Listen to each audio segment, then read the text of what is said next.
Hi everyone. आज 14 मई है, तो 14 मई को और 15 मई को दिल्ली डाइट की करेक्शन विंडो ओपन रहेगी। ये करेक्शन विंडो बहुत इंपॉर्टेंट है, खासकर उन बच्चों के लिए जिन्होंने अप्लाई करा था एज एन अपियरिंग स्टूडेंट।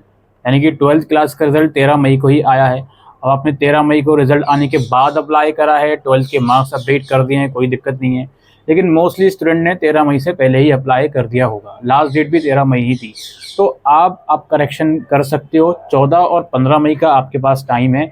इसके अंदर ऑब्वियसली जिसने मार्क्स अपडेट नहीं करे थे वो मार्क्स अपडेट करेगा। मेक श्योर हर एक सब्जेक्ट के मार्क्स आपको ठीक से अपडेट करने हैं। उसमें डाइट के फॉर्म में कोई सेपरेट नहीं करने होते, प्रैक्टिकल के अलग, थ्योरी के अलग।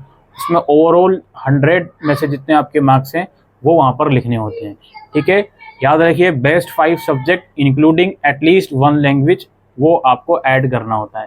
बाकी 10th के तो आपने ऐड कर ही दिए होगे परसेंटेज वगैरह। Again best 5 subject including at least 1 language वहाँ पे लिखनी होती है।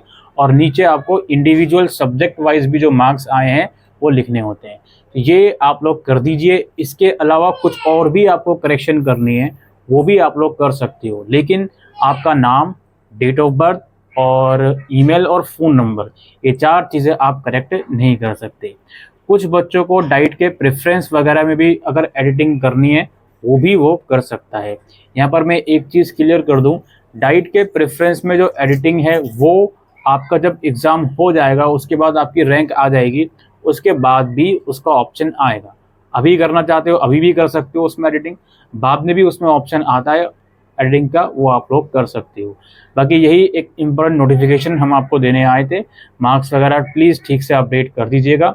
अपडेट करना ज़रूरी है मार्क्स, क्योंकि जब डाइट का स्कोर टाई हो जाता है तो फिर 12th के मार्क्स देखे जाते हैं। आपने अपडेट नहीं करे होंगे तो आपको वो कंसिडर ही नहीं करेंगे।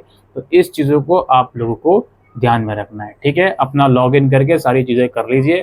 Thank you.